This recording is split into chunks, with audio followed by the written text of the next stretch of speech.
Hello friends, welcome back to my another video. So मैं पिछला video जो मेरे देखा ही रहेगा कि पबजी कैरेक्टर मैंने मतलब पेन से निकाला था, बॉल पेन यूज़ करके। वो वीडियो पे मुझे बहुत ज़्यादा रिस्पांस मिला।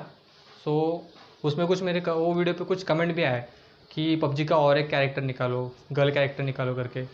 मैंने वो रिक्वेस्ट एक्सेप्ट किया और अभी मैं गर्ल कैरेक्टर निकालने वाला हूँ इस वीडियो में। आप ज़रूर देखना ये वीडियो, मतलब स्किप मत करना, पूरा वीडियो देखना। और आपका मतलब मेरे जो आज 1000 सब्सक्राइबर फाइनली कंप्लीट हो चुके हैं, इसके लिए आपका बहुत बहुत शुक्रिया। अभी हम लोग देखेंगे कि मेरा ये वीडियो कैसा है। यदि आप मेरे चैनल पर नए हो तो मेरे चैनल को सब्सक्राइब कर देना, लाइक कर देना और शेयर कर देना। Let's start.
अगर आपको हमारा ये वीडियो पसंद आया होगा तो इस वीडियो को लाइक कीजिए और आप कमेंट करके बताना कि आपको ये वीडियो कैसा लगा। और गाइस, इस वीडियो का लाइक एम है 50 लाइक्स, वो आप ज़रूर कंप्लीट कर दोगे और कंप्लीट कर देना। Thanks for watching.